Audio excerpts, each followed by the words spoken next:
What time? Oh, we're live. Okay. A little more representative. So I'm going to call this meeting to order. This is a special meeting of council to look at the water wastewater rate study. And I need to ask, is there any disclosure of pecuniary interest? Seeing none, going to call on Gary Scandlan of Watson and Associates, who's going to be presenting this. Our committee, Councillor Kravitz, Councillor Rowe, and myself have met several times with them, and it'll be interesting to see what the rest of you think. Anyway, Gary, welcome, and Nancy, and go ahead. Whoever's, I assume, Gary, you're doing the speaking. Yes, I will. Thank you, Madam Mayor. Always a pleasure to be before council. So we've put together a presentation which is based on, as you've noted, our dialogue with not only staff but with the committee, and more than happy to present our findings as they are as of today. I'm going to, there we go.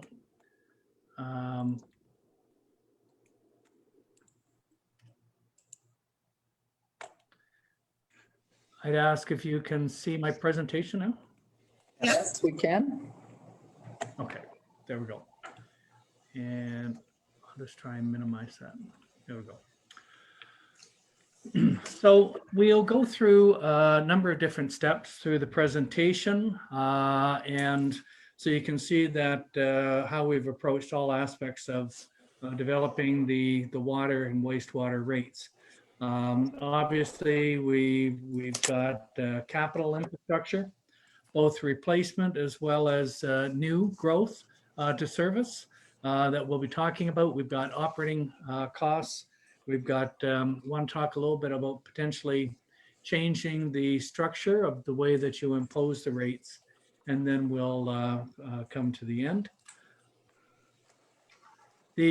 Generally, the wastewater and the water rate study is to take a look at a forward forecast of all the different elements which will affect your day-to-day operations and your capital investments, and to develop a financial plan basically to deal with those matters. We're looking at a 10-year planning horizon, and that's what we'll present. Now, some of the issues that we've spoken with committee thus far is there's 3 or 4 different items that through this process we'd like to address.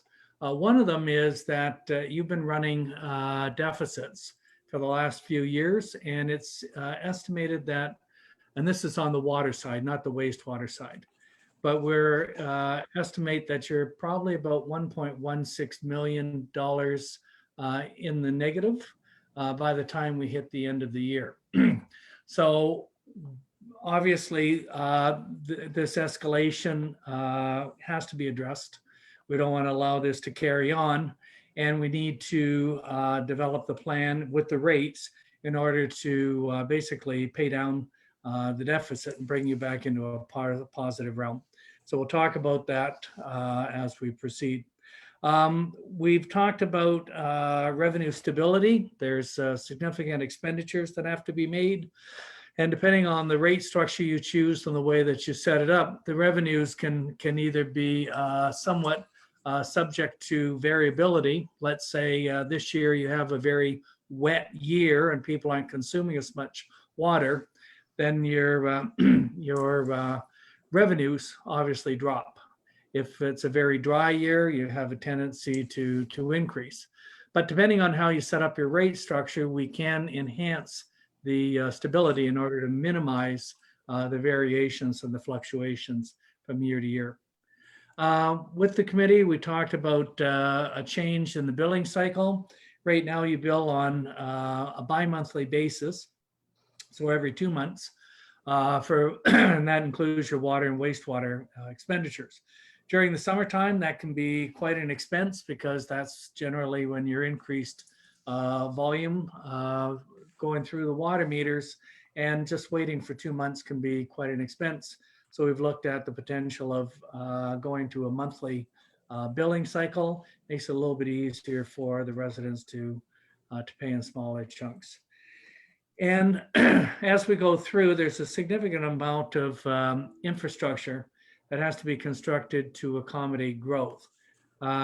You'll see as we go through that there's a sizable amount of debt, or even in trying to work with the reserve funds, at least on the water side. Once again, we may be facing a deficit. So we'd like to talk about some approaches to minimizing your exposure in that area. Now, obviously, over the last 20 years, since Walkerton, basically, we've had considerable changes in legislation, and that certainly has had an impact on the water and the wastewater rates that we pay today versus 20 years ago. Safe Drinking Water Act is the major piece of legislation which guides staff on a day-to-day basis on how they run the operations, their testing protocols, the minimum or maximum amounts of certain types of chemicals or particulate that are in the water. It guides us on staff training, et cetera. So this piece of legislation will guide most of our day-to-day activities. You can see there's other legislation, the Sustainable Water and Sewage Systems Act, which was one which basically would have required municipalities to do asset management, take a look at your systems, forecast or develop a plan to replace those assets over time. That's been replaced by the Water Opportunities Act and the Infrastructure for Jobs and Prosperity Act. And I'll just give you a couple of slides on those. The rest are basically the OREG 453 is the one where you must, under the Safe Drinking Water Act, when you apply for your license, there's 5 key pieces of documentation that must be submitted. Having this financial plan under this regulation is one of those pieces. And I'd note it is an interim piece of legislation. The true financial plans will be developed in conjunction with the Water Opportunities Act and the Infrastructure for Jobs and Prosperity Act. So the Water Opportunities Act, there's 3 key aspects of it, but the major one is the last bullet, preparing sustainability plans for water and wastewater. And you can see as well, they've added stormwater as part of this legislation. Now, it's been put into place, but we've only got one regulation that's been passed. So we're waiting for a lot of the regulations to be developed in order to come into conformity with this piece of legislation. The key aspects of it are to prepare a financial plan that basically incorporates an asset management plan. So you're going to evaluate the aging of your system, how the pipes, different components of it are performing, and then develop a long-term plan for replacing those assets. That is one of the key things towards sustainability. I'll show you later the amount of investment you have in both the water and the wastewater systems, and it's extremely surprising how much money it costs to run the water and wastewater system from a capital investment. This act will also set targets on conservation or average amount of usage per customer. So we don't know what the targets are, but with the regulations that will roll out, we'll have that information over time. There's going to be a requirement to assess the risks that may be inherent in the future that may affect the way that you provide this service. And from those risks, what are the plans in order to address them? And then lastly, strategies for maintaining and improving the municipal service to ensure the future demand is met in a safe and positive manner. So that a lot of the elements that we will present today are really focusing in on the first 2 bullets, looking at life cycle costing or the replacement over time of your assets, and then developing a financial plan. I talked about the Infrastructure for Jobs and Prosperity Act. This was put into place, and this is the one, as all of you may be aware, the development of asset management plans for all of the services you provide. It has a timeline on the core services. That'd be water, wastewater, storm, and roads. And they're looking to have that addressed by mid to late next year, 2021. And then the rest of the services by 2023. And with that, bringing the whole collective together by 2024. Now, it is with this piece of legislation that the province is looking for the water and the wastewater to form the basis for developing the asset management plans under the Water Opportunities Act. So the province has been waiting in order for municipalities to fulfill this, and then they'll be rolling out into the future your costing or your development of your financial plan. The rates currently, you have two-phase charges. One of them is based on your water meter, so the amount of volume that goes through the meter. For water, you can see it's $3.40 per cubic meter, and for wastewater, we use that water meter as well, and you pay for $2.85. So that's based on what you read through your meter, water consumption. You also have a base charge, which means this is a monthly charge. And whether you're away from home for many months, you're still being charged this $18.50 for water or $22.06 for wastewater. And basically the philosophy behind it is as you're away, you may not be using water volume-wise, but the expectation is municipality is maintaining the fullness of the system and keeping it work in good working order for when you return. About 86% of the municipalities use this type of format where they have a base charge and then on top of it, there's a volume-related charge. Now, Gary, just one quick question. Yeah, These amounts that you have just told us about on the base charge, is that for 2 months or per month? Even though we're billing for 2 months? yeah, it's on a monthly basis. We presented it. Thank you. Below, you can see that we do have customers that are hooked into the St. Thomas system. There are charges that St. Thomas impose on those users. So it's we monitor their water meters, and then we pay St. Thomas based on their rate structure. So you can see they have a base charge that changes depending on the size of the water meter. So the smallest ones, 5/8 and 3/4 are basically the single family home meters. And then as you grow into the sizes, you get into potentially apartments and restaurants and such. And then as you get up in the 2, 4, and 6, you're really dealing with larger users that may be manufacturing or hospitals or schools, et cetera. You can see that the volume charge is $1.1562, so almost $1.16. And on the wastewater side, they don't impose the base charge. They just use a volume charge, $2.27. But they've got a reduced rate for commercial entities. So I point that out for a couple of different reasons. Sorry, Councillor Farrer wished to ask a question. Just wondering, why is the wastewater higher? Like on our other ones, wastewater is lower, but yet on these charts, it shows that wastewater is higher than the water billing rate. For them, probably because they're collecting, let's say, 1/3 of their revenue through the base charge. And so they've reduced the amount that they have to collect through the volume charge. Because even on ours, it's $22 for the wastewater and $18.50 for the other one. Yes.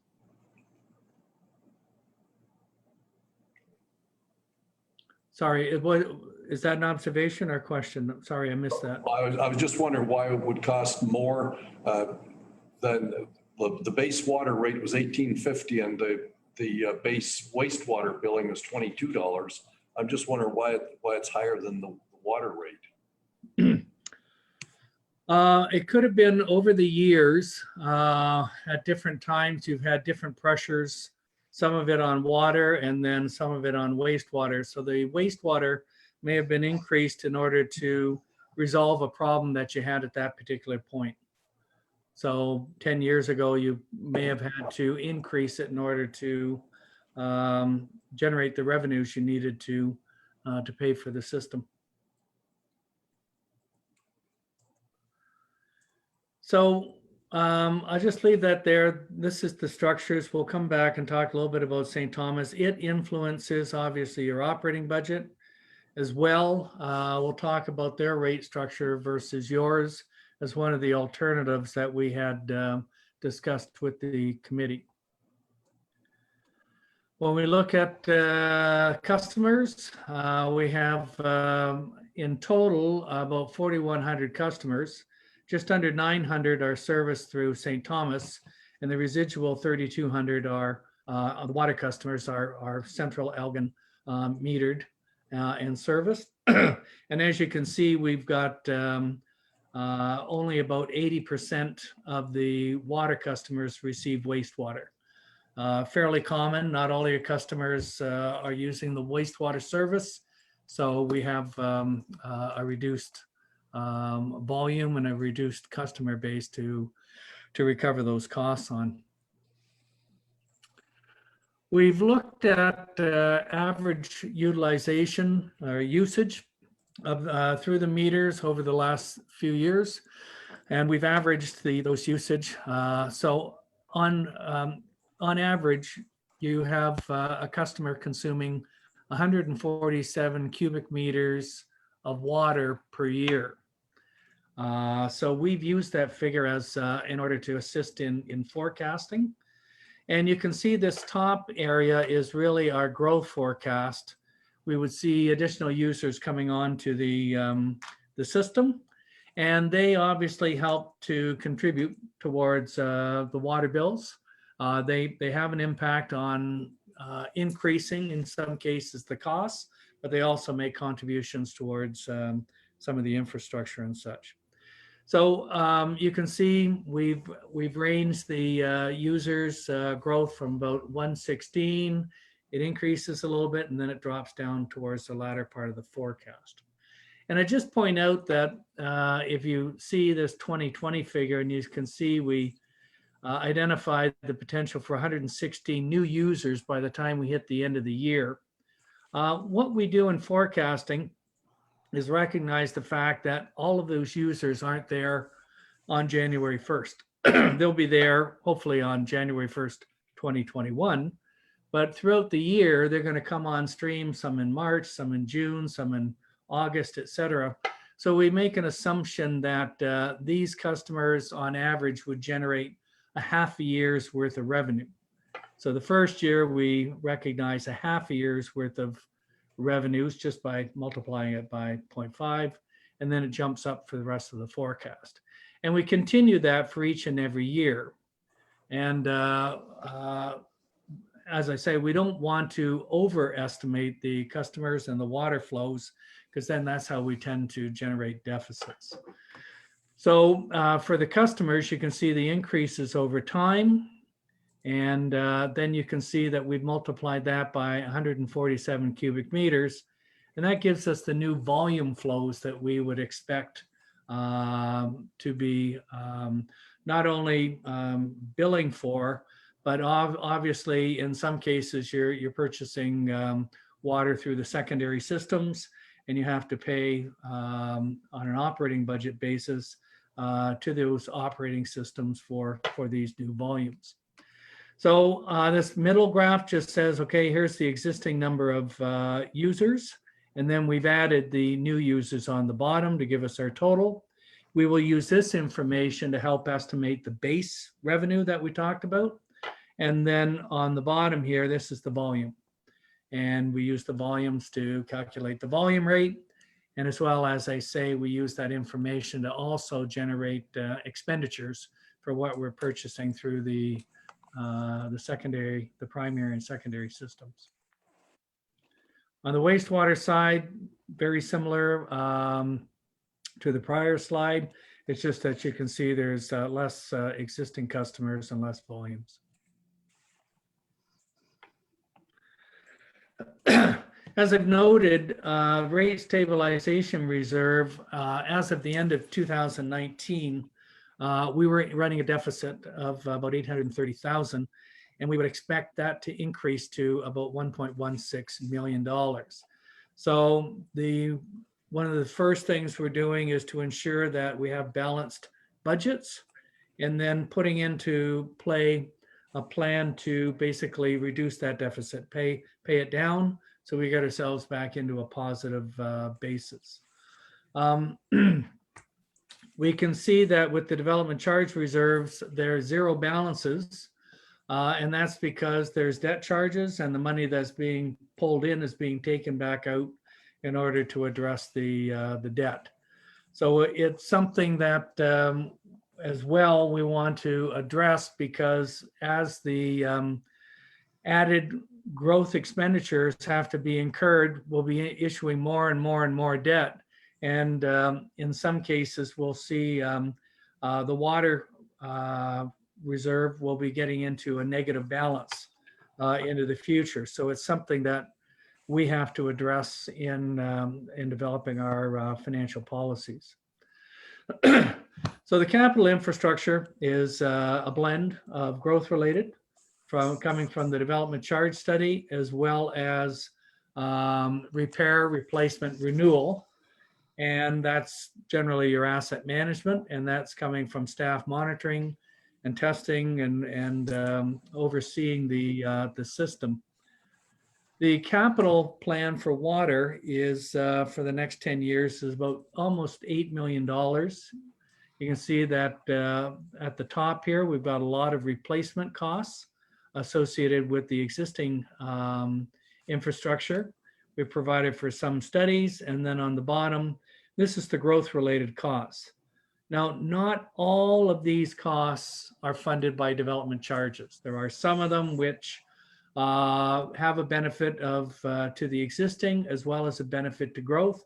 So not all of these works are 100% growth. So some of these will fall into having to be funded from the rate study. On the wastewater side, the costs are a little bit higher. We're running a, oh, yes, Madam Mayor. So, It's Colleen Rowe. hey, Gary, Sorry. it's Colleen. Just a question on the capital there for both the water and the wastewater. These are actually a little bit different numbers than what we had seen in the steering committee meetings. Can you just explain the difference? There was a couple of adjustments, yes, that were made. I know that on the growth related side, there was 2 projects that we introduced. They weren't fully funded. There was about another $800,000 that falls onto being funded from the water rates. And I'm just trying to see which ones they were. Lloyd, can you help me out? I think it was the Elgin primary booster station. And I think the pressure reducing valve were the 2 new ones that were added in. They weren't added. The timing of the projects changed, and the percentage of growth versus rate changed on those. We also changed the timing of the water meter replacement project. And since we're looking at inflated numbers here, the fact that we shifted some of those costs out for a year or 2, there was slight adjustments then to the inflation that's a couple years out. So that led to increasing it slightly as well from what we showed the committee. And the wastewater?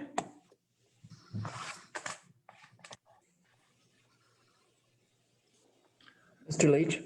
And as council may recall, when we did the tax supported budget the last time, there were a couple of water projects that got talked about or discussed that were on And it was noted that those really should be in the water and wastewater budget. So those are the same two projects that have shown up in this particular analysis. That pressure reducing valve, and there was one other project. What changed on the wastewater side, though?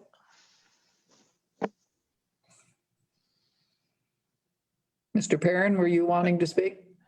On the wastewater side, I don't believe anything changed from what the steering committee considered.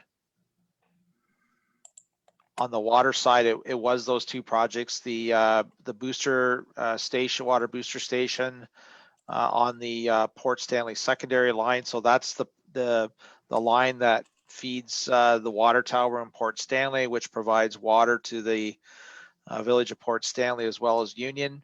The Elgin primary water supply system twinned that line a number of years back, but have just recently, over the last 18 months, put the new line into service. That new line is a larger diameter pipe. So when the primary system pumps water to that line, it's a reduced pressure. So that affects our ability to fill the tower in Port Stanley. So the booster station, it will be a separate booster pump on that line that will take water off the primary, provide enough pressure to be able to fill that tower to its full capacity for peak demand as well as fire flows. The PRV, the second project, is to relocate the pressure reducing valves. Actually, there's only one valve now at the corner of Hill and High Street. So given the vertical change in grade in Port Stanley, as water goes down into the area, the lower lying areas of Port Stanley, it increases pressure. But the PRV needs to be relocated at the top of Joseph Street and East Road, and then a second one added at Hill Street extension, where Hill Street road allowance comes out and meets Sunset Drive. That will provide adequate pressure up on top of the hill in the East Road area, as well as in Orchard Beach.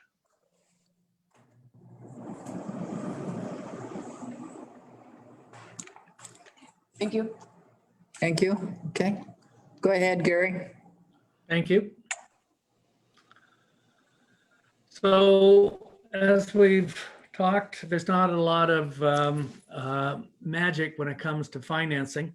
Reserve, basically external grants, we have a little bit, but it's not an extensive external funding to rely on. I would note that we're hopeful that we will have some grant programs being rolled out as a result of COVID in order to kind of like Build Canada type of grants. But at this particular point, all we've heard is that the federal government is considering it. We haven't heard any plans to work in conjunction with the provinces yet. So we're waiting for to hear that. Right now, if we've been conservative, there won't be anything for this particular year.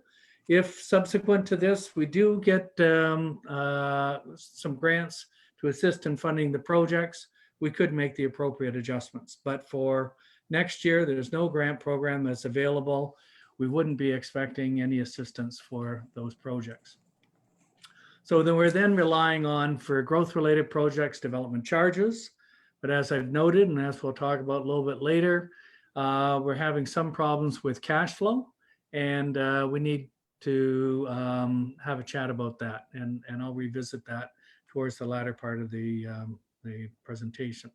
That leaves us with basically debt. So we issue debt right now, and then you repay it over time, or we try and enhance the reserve so we've got the money available to build the works without having to incur that added interest expense when you borrow. So looking at the funds, you can see on the water side first, the 7.8 million. We're issuing about $3.3 million in non-growth related debentures. So that'll be funded completely by the rates that we'll be presenting. Growth related debentures, almost $2 million. So we're cash flowing in advance of the growth. We're building the infrastructure and we're incurring the debt for it. And then the water reserve will generate about another 2.6 million. Now, keep in mind, we started off with the deficit. So we need to generate, we need to address the deficit and then start to generate some of the reserve fund money to assist in financing.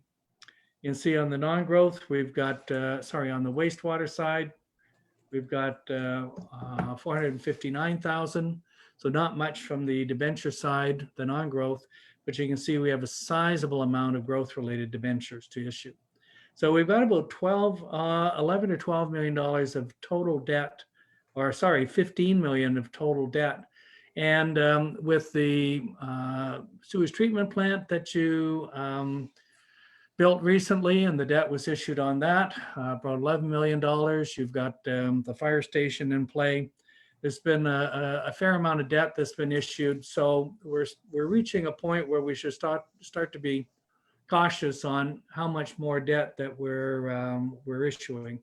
And that comes back to, with those growth related amounts, maybe we can look to engage the developers in some way to accelerate the timing of payment so that we can help to minimize the debentures. But we'll come back to that. You can see the wastewater reserve will generate about 2.6 million. So a very heavy reliance for wastewater, about 75% is development, is growth related, with the residual coming from rates. We've talked in the past, your system, your water and wastewater system have been around for quite a while. Water system dates back to the 1950s. So some of your system is 7 years old. So we're reaching a point certainly that monitoring, potential replacement, renewal is important for those older infrastructure pieces. On the wastewater side, they date back to the 70s, so they're in the range of about 50 years old. Now, the total infrastructure that you maintain on behalf of your customers, the water customers, is $55 million. Now, keep in mind, that doesn't include the primary systems, the secondary systems, the major infrastructure owned by the Elgin primary system. That's just yours. So if we take a look at it and divide it by the number of customers, that translates into $17,000 per customer just for your part of bringing the water into each of the households and businesses. With when they are finished with the water and it leaves the house, that goes into your wastewater system, and it's about $76 million. And that translates into almost $28,000 per customer to basically deal with the effluent and migrate it down to a treatment plant and deal with it there. So you can see that you've invested about $45 million, $45,000 per customer in order to run your components of the systems. And when we go back to that, those infrastructure plans that the province has put into place, they want sustainability, they want municipalities to start to address, the aging infrastructure.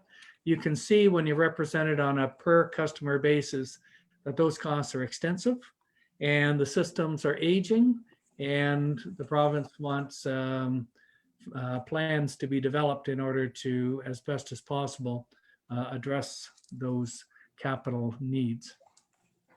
And this just represents the table on a more detailed basis. You can see we've broken out the components of the water system. So the most sizable amount of costs is actually the water mains. being 42 of the $55 million. But when you look at the wastewater, 25 million of the 75 million relates to wastewater facilities, and a lesser amount than water for the sanitary sewers. So it's a lot of expense in order to run these systems. And as you can see, what is actually in the our budgets is to replace about approaching $6 million in actual infrastructure. The operating expenses, we've had considerable review on those. We've summarized all these different adjustments. On the water side, you can see that, well, I guess on the billing side and collections, you can see that we've moved from a bill every 2 months and moving towards a bill every month. That'll add about $20,000 roughly on the water side and approaching $40,000 on the wastewater side. So an adjustment to salaries on the water and the wastewater side. And then with those adjustments, reduction or removal of the basically the chargeback from water to wastewater for staff time. When we look at the increases over time, so those are just adjustments that we're making early on. And then as we go out over the next 10 years, there's a number of increases that we need to consider. The Malahide secondary system has been forecasted at 5.1% per year, 4.8 on the Elmer system. For the Elgin primary, we're looking at rate increases really in about 2.5 to 3% over the period. And then there's actually quite a sizable increase in the St. Thomas secondary system. You can see 9% for the first 3 years, 8.5% for 2025, and then basically stabilizing after that. Now that's not the only cost component. We also, there's many of the day-to-day expenditures that are incurred by the municipality. So chemicals and utilities, where we do have them, we've increased at 5% per year, which is really based on what we've seen over the last 5 years on increases in those areas. And then 2% for all other operating expenditures, except for the costs associated with St. Thomas. They have recently come out with their forecasted rates. And you can see that the charges on the bottom basically are, on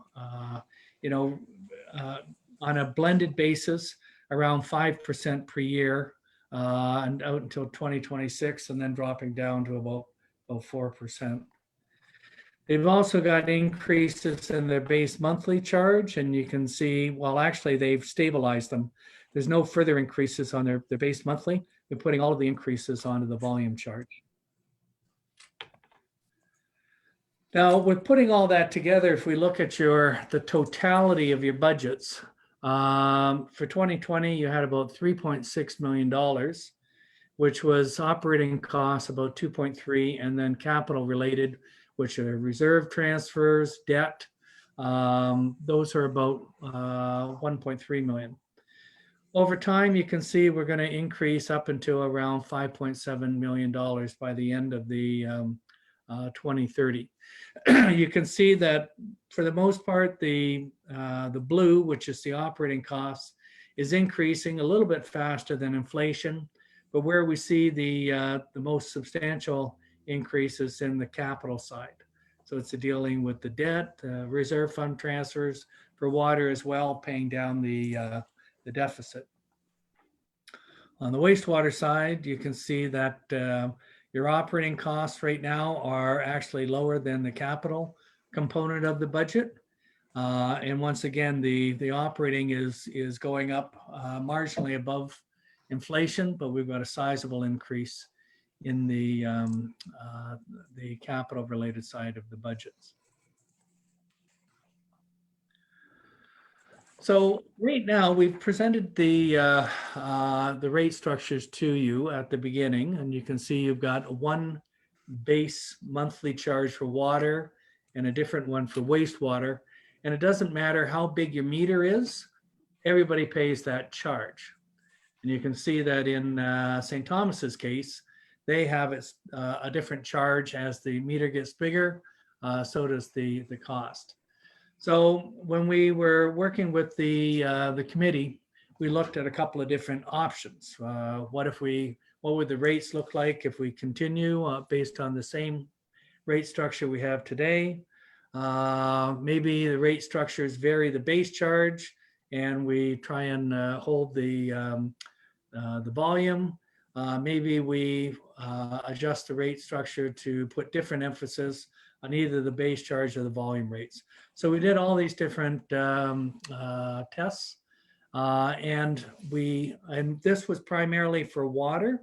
The wastewater looked to be in relatively good shape, so we didn't make any variations on that. It was only for the water. As I say, we've updated the billing system to go to a monthly billing system for both the water and the wastewater. And the operating costs were included in our forecast. Where we've landed in our discussions with the committee was to put a potential rate structure together similar to St. Thomas, where we would increase the base charge as the meter size charge. Now, for comparative purposes, we've shown you here at the second column, these are St. Thomas's. And then for 2020, you can see everybody pays the one set rate, $18.50. So what we did was we basically 5/8 and 3/4 are single family homes. So we've decided to have the same type of charge for a single family home. And then the 1 and the 1.5 inch are very similar. And we've had one charge for them.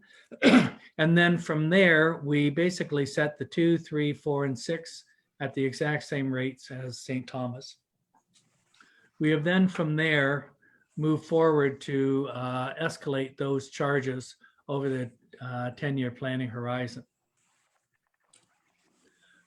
One of the focuses of this was to increase the base charge, but reduce the volume charge. So even though these are escalating at a faster rate, the volume charge is dropping. And you can see, if we take a look at the on the top here, that constant rate, the second row here, you can see we're at 340, then we go down to 333, 326, and we drop it down to basically the same rate that we have in St. Thomas currently. So we've targeted to drop it over time to equate that. So the base charge, you can see the first row, the base monthly charge is going up while the constant rate is going down. What that does is affect the total annual bill. And you can see that with these proposed changes, we would look at a 13% increase in the first year, followed by a 6% increase, and then roughly dropping down to 4, and then at or around inflation. Now, when we shift these charges, when you're doing volume variations or base charge variation, it kind of shifts somewhat differently on the users, depending on their meter size and how much volume they're consuming. So this was a hypothetical that we used with the committee. And this is a 3-inch meter, and it has 500 cubic meters of usage per year. So for that particular, and this was a hypothetical, we actually took this from another municipality just so we could get the midpoint of the meter size. As you can see that in this particular case, it would be a sizable increase on this particular business, jumping by 79%. And then as we moved out over time, not too dissimilar from the rates that we see on the residential side. And on the wastewater,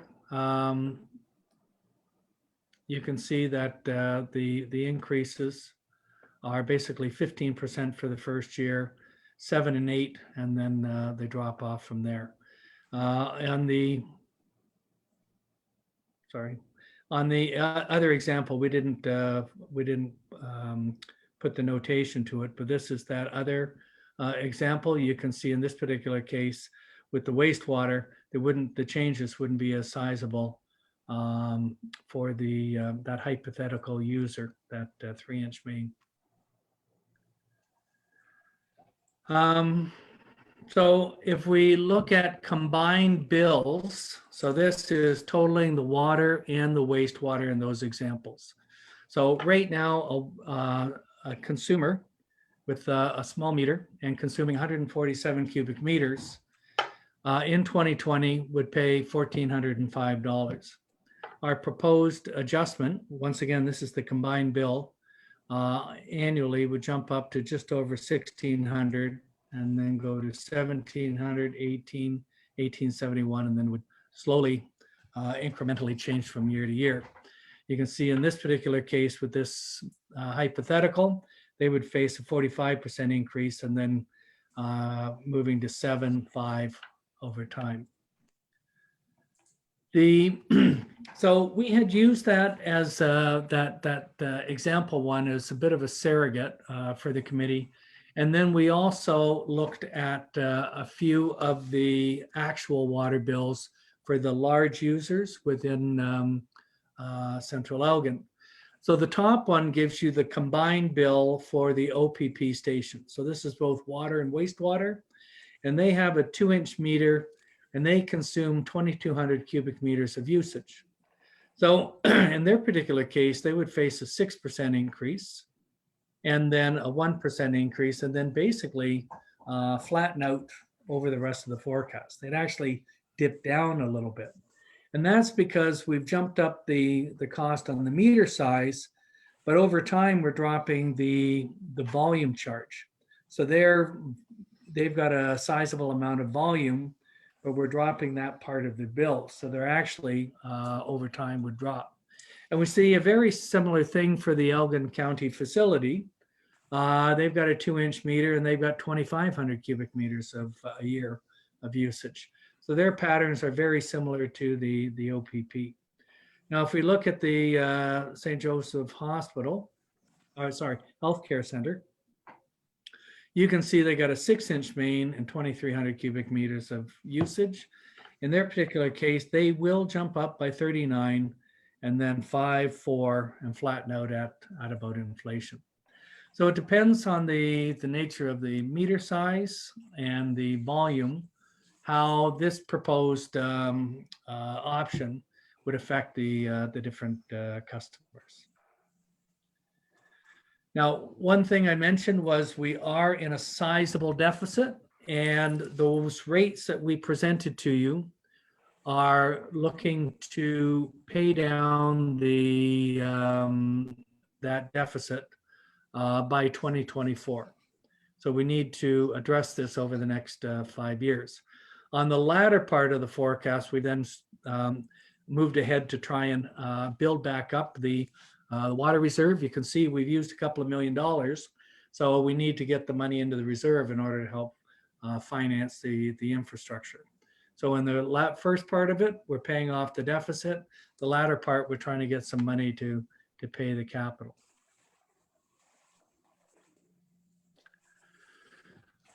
So factors that are impacting the rates, just to summarize, we've got that $1.2 million deficit we need to deal with. With St. Thomas, you do recall that there were some outstanding amounts to be paid. 2020 will represent the last year of the catching back up on what hasn't been paid. And then we would expect that for next year, you're approaching $400,000 as the expense to be paid to them. And over time, obviously, with the rate adjustments, those costs will increase associated with St. Thomas's rates. On the, we've similar type of thing on the wastewater side, paying back the outstanding amounts, and then their bills for this year is 266, or for next year, 266,000. We talked about the capital plan. We've shown you that there's an extensive amount of debt that's built into this. We do have to be mindful and monitor it because of your debt capacity maximums that are set out by the province. And you can see as well that the increases for the primary and secondary systems are in and around 5% per year, so well above inflation. Now, we talked a little bit about the growth, and I said we would come, the growth-related projects. And I said we'd come back and talk about it. And right now, you are collecting at the time of building permit. And that's good for, I guess, the if you're a developer or if you're, coming in with a subdivision, you're actually passing the costs off to the home builder. If you're not the one that's doing it, then the home builder's incurring the cost. The problem is that you are having to front end all of the costs and basically wait for the money to come in. And that's why we're getting into these large amounts of debt, especially on the wastewater side, over $9 million. But on the water side, we are actually putting that reserve fund into a negative balance. So we've talked with staff. We think that there's going to have to be some policy changes, which we can address with the DC update. You as a council can require, and it's not appealable, that the water and the wastewater be paid at the time of subdivision. You may also want to consider if there's significant investments to open up certain areas, you may want to suggest that perhaps they prepay their water and the wastewater charges. So you can get that money even earlier than potentially subdivision. So it's all something that needs to be considered and talked about with the development community, because as I say, the amount of debt you're issuing is quite extensive. On the non-growth related, you do have a sizable amount of debt. So the way to address that is either increase the rates a little bit more on the front end and try and generate more revenue to basically have in the reserves and pay it off. Or alternatively, in both cases, delay projects, and that helps potentially the cash flow. So the rate structures, we provided an analysis that basically continued with the existing, but the committee, I think, prefers or has discussed at least moving forward to talk to council about altering the rate structures. Rate structures that rely more heavily on base charges. So you can see we're reducing the volume, but increasing the base. When you do that, there's normally a bit of a shift more on the residential side than on the non-residential side. The rate structures that rely more on volume generally hit the non-residential users a little harder. One of the key things from here is that with the higher base charges, you are increasing your guaranteed revenue because it's not going to fluctuate with weather conditions. That becomes a fixed month-to-month revenue, and that enhances substantially the stability of your revenue sources. And as I say, with the amount of debt and with the fact that you've got some deficits on the water side, that stability would be extremely helpful to address some of the issues that you're having. Lastly, we thought we would prepare a schedule that gives you comparison of rates, different rates in the area. You can see currently you're in the yellow, you're at a total bill of $14.05 with the recommendations. Now this is 2021. We would see that go up to $1,600. You can see that Bayham right now is at the top end, and they're at $1,865, moving up to over $1,900 for their combined water and wastewater bill. Malahide's around $1,800. That's this year. Obviously, they're going through the budget process, and that's expected to increase. And then you've got, Thames Center and Port Burwell, Vienna areas. They're just below. They're in between what you are now and the proposed rates. So there's a lot of neighboring municipalities that have charges and rates that are similar to yours. So I guess the next steps are to receive any comments, direction, insight from members of council. And with that, then to prepare public education and engage the public with a presentation, and then be back before council for approval of the rates. Deputy Mayor Marks. Gary, back a few minutes ago, we talked about the cost of water, and I believe, correct me if I'm wrong, St. Thomas had a 9% increase, and Aylmer and Malahide were higher or higher than cost of inflation. Correct. Were you and the committee satisfied that, because we can't control those costs, are passed on to us. Are you satisfied in the committee that they're justified? Sorry, am I satisfied with the committee? Which, I'm sorry, I missed the. The cost of water, I believe St. Thomas's increase is 9%, and Malahide and Aylmer were similar. We're not quite as much, but above the cost of inflation. We have no control over that. That's passed on to us. But when you were investigating in the committee, were you satisfied that they can justify why they were so high? Well, as I say, St. Thomas has just gone through a rate study. When we put the first round of calculations to the committee, we had no numbers or anything, so we utilized 2%. But subsequent to that, they actually they finished their study, and we had their actual published rates to use. So yes, I'm quite confident those are their rates.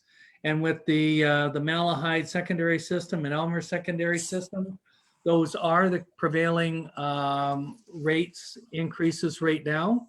My understanding is that they are looking, I think, next year to update their rates. So they'll be going through a process to, estimate the costs of the primary systems coming into them. They've got to drop in their Lifecycle costing and such. So there'll be a review.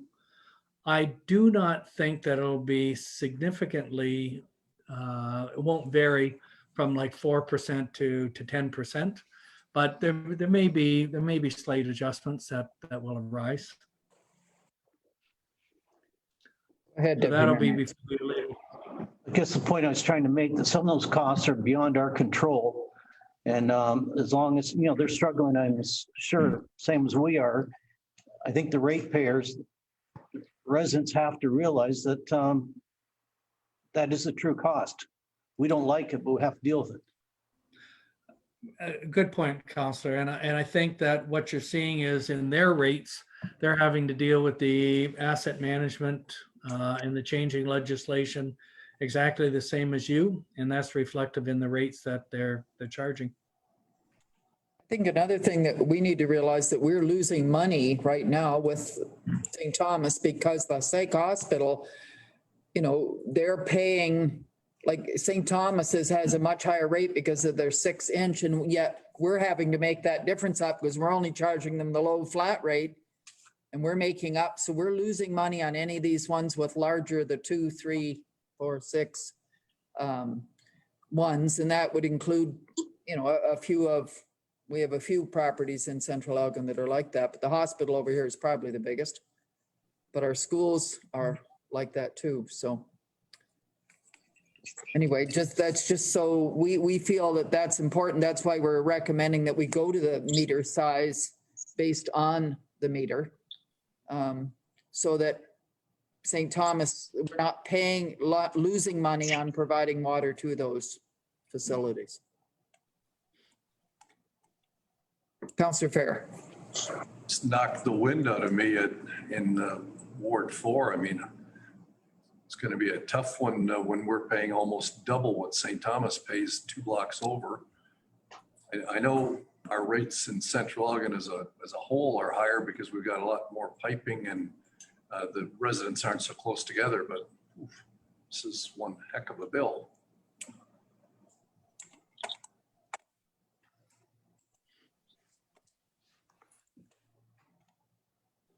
Comments, questions?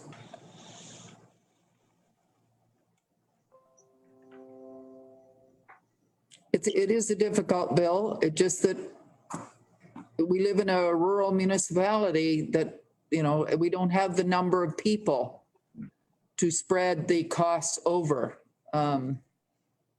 We have a lot of people who don't have water or wastewater and paying for their own wells and septic systems, et cetera.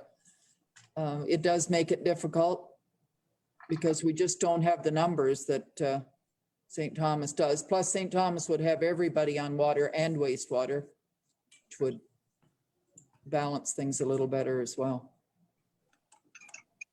Mr. Leach? And as explained, Madam Mayor, much of the rates is composed of debt for capital costs for replacement. So in areas like Eastwood or Lyndhurst, those people are still, you know, through the rates are paying for the water mains that are now servicing them. You know, those water mains were all replaced in the last, 5 to 20 years, but they're still part of the debt that's being paid off. So their rates are going towards that work that's still benefiting them. I did notice in Gary's presentation that Bayham have different rates for all different areas of Bayham. And that was the way we used to be here. But in my time on council, we agreed that all our citizens should all be paying exactly the same rate so that we're not penalizing people depending on where they live. And as you can see, Bayham is quite different than that. Mr. Perrin? Madam Mayor, maybe if I can just add a couple of points for Councillor Fair's concern. So staff have gone through and analyzed our budget, and the majority of those costs, actually the greatest majority, are fixed costs that we really don't have a control over. So 52 cents of every dollar paid on the water side is going to recover debt for investment in infrastructure that's already been made. And horizontal assets like a water system, they're quite different than other assets that a municipality has that, if a municipality doesn't like to have a, can't feel they can't afford a community hall, they can sell that and recover that debt. Horizontal asset, you don't have that same luxury. It's there. No one's going to buy it. You can't legally sell it. It's the municipality's infrastructure. So 52% or 52 cents of every dollar is going to pay for the investment that's already been made by this council and previous councils over the last 21 years. The cost to purchase water, so the water that we purchase from either the primary system or the secondary systems, represents about 14 cents of every dollar that someone pays. It's a relatively small component of the actual total cost. Water treatment, so we do treat water in Belmont. That's 3 cents of every dollar. Regulatory compliance, since Walkerton hit, and a lot of people may not even be old enough that are customers to remember Walkerton and the impact that it had on the water industry, as well as customers that purchase potable water. But regulatory compliance is 5% of our costs. So that goes towards mandatory regulatory sampling. It goes towards mandatory training of operators, costs like the water rate study that's required to attain our licensing and permitting. The administration of the service, so that goes towards staff salaries for water billing, as well as oversight of the system is 11 cents. And the actual physical cost to distribute the water is relatively small in the grand scheme of things. It's 15% or 15 cents of every dollar. So the majority of the cost is going to pay for the investment that the municipality's already made in the system to ensure that one, the system is reliable, people don't have uninterrupted service interruptions with water main breaks, and that the quality of water that they're receiving out of their tap is safe to drink and meets the regulations set down by the province. So it is a large dollar amount.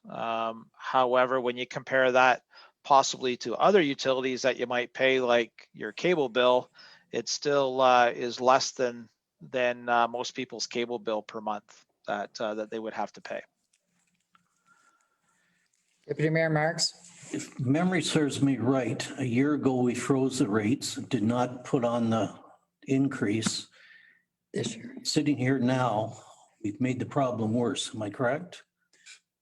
So We froze them partly because we hadn't done the studies either, and we really didn't know until, like, we froze them for 2020 because but now in the position Now we know. we're at, I don't think we have much choice but to make the correction, educate the public, and carry on. And I don't think any of us are going to like this. But if you got 7 reasonable people on council, I think you're going to come up with the same decision. So I thank Gary for the explanation.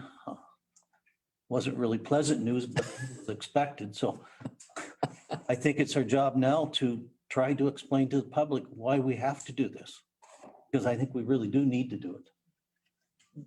Mr. Leach? One of the recommendations the committee is making too, that we go to monthly billing, and the committee members can speak to, the benefits of doing so. And as Mr. Scandlan indicated, the cost of going to monthly billing has been factored into the scenarios.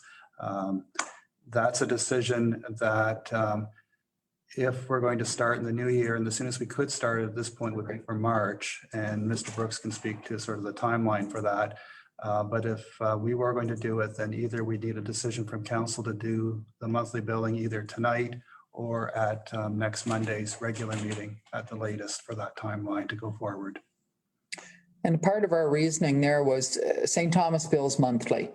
And a lot of people, and if they're away and they don't, they miss a bill or something, they've got 4 months all of a sudden all at once. Whereas if it was monthly billing, you won't see that build up like that. And they won't then compare themselves to St. Thomas and say, oh, look at the huge difference, because ours is a 2-month bill and St. Thomas is a 1-month bill. So that, it's a matter of perception at that point. We're not lowering the cost. We're just making it so it's easier to compare. So is your preference to go to 1-month billing? Should we make that decision tonight, or would you prefer to make that decision next Monday? 1 month.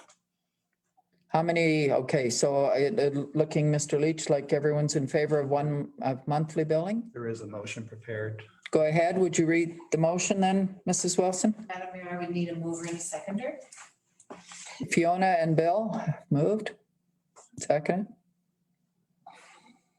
The motion reads, moved by Councillor Wynne, seconded by Councillor Fair, that council direct staff to proceed with the implementation of monthly water billing with a targeted start date of March of 2021.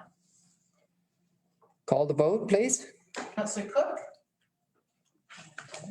Councillor Cravitz? Yes. Councillor Fair? Yes. Deputy Mayor Marks? Yes. Councillor Wynne? Yes. Councillor Rowe? Yes. And Mayor Martin. Yes. Resolution carries. Yes, Mr. Leach. Maybe, Madam Mayor, to put a plug into it, one thing that would help with the cost of the billing is the more people that sign up for the e-billing option, the better, because that's going to reduce, the cost of the paper, the stuffing of envelopes, the postage costs. So that option is available to people, you can do so through the website to submit the information to opt for the. That's something we'd encourage, and I think that's something going forward I'd like to promote as well to the public. Now, we have a public meeting date, a tentative date set for January 13th. Yes. At 7 p.m. That we would then get notice out to everyone who receives water bills. I assume that we'll try to make sure they all know that that's when it's going to be presented, so that Gary then and Nancy, et cetera, will be presenting the information at that time. And it will be a public meeting, so then they'll be able to ask questions, et cetera. It has to be virtual. We have no choice. Councillor Rowe. Yes, just a question about the other options that Mr. Scandlan was referring to around the DC charges and so on, where there are bylaw changes potentially made. Are we looking to do a motion for any of those items today or at a later date, if at all? Or do you? Leach? I mean, at this time, what I might suggest is if council was interested in pursuing those to, indicate that you're interested in investigating those options.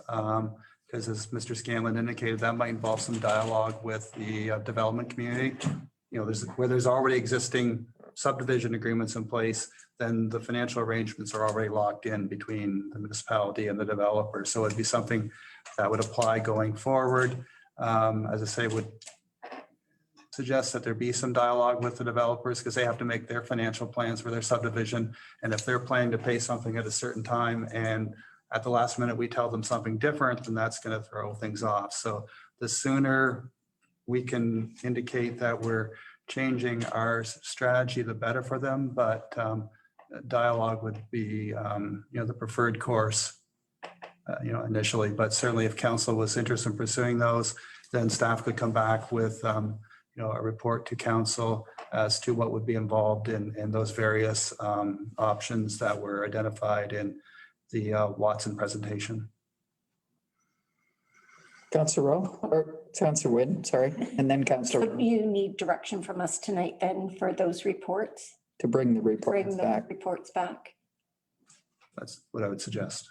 I would move second. I would second that. Moved by Councillor Wynn, seconded by Councillor Rowe. We recommend staff bring back reports as to how the effect of those changes to when developers are charged for water infrastructure. Do we need a motion or just a recommendation for now? Mr. Leach?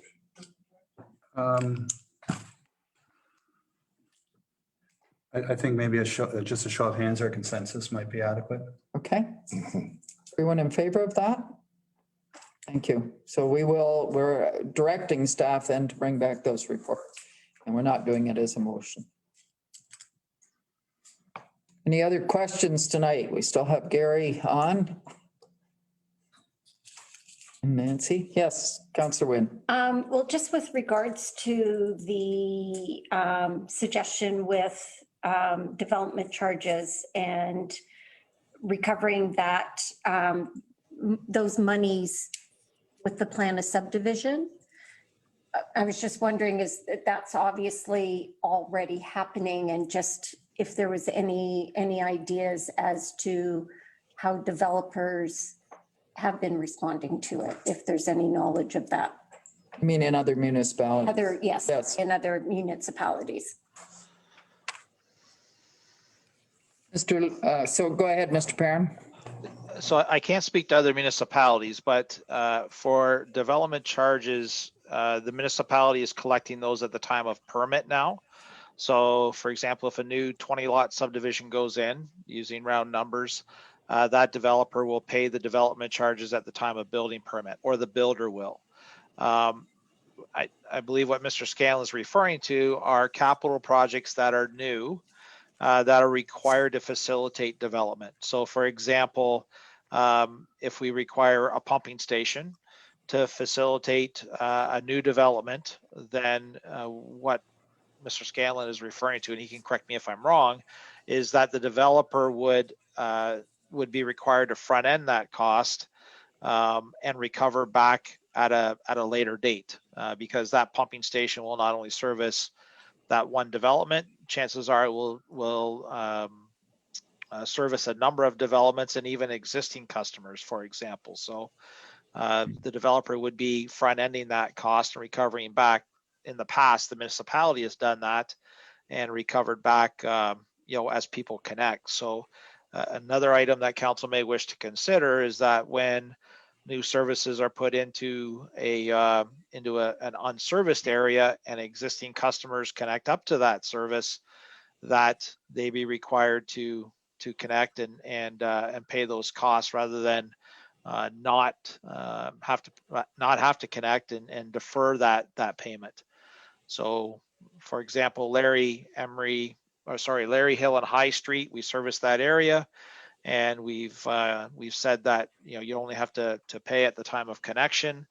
If someone is defers connection for 5 or 6 years or even longer, then the municipality is not recovering back those growth-related capital costs.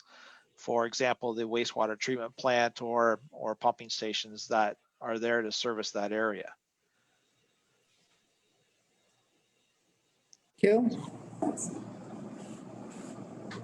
So is there anything else we need tonight? We know we've got staff bringing back those reports and recommendations to us. I think that's basically it. Other than we'll be having the public meeting, and thank you, Gary and Nancy, again for presenting, and we'll look forward to seeing you on January 13th. So have a very Merry Christmas. You too. And A safe Christmas. I'm afraid it's going to be a different one this year, but as long as it's safe, that's what's important. So, absolutely. yeah. Thank you very All right. much. Thank you. Thank you. Have a good evening. Need a motion to adjourn this meeting? Tom and, Actually, that one I have. oh, I'm sorry. Go ahead and read that one, Diane. I apologize. Moved by Councillor Wynn, seconded by Councillor Rowe, that the special meeting of council dated Monday, December 7th, 2020 be adjourned at 8:00 p.m. All the vote. Councillor Craig? Yes. Councillor Fair? Yes. Mayor Marks? Yes. Councillor Wynn? Yes, sorry. Councillor Rowe? Yes. And Mayor Martin? Yes. Carries. Thank you. If you want to take a break for a couple of minutes, then we'll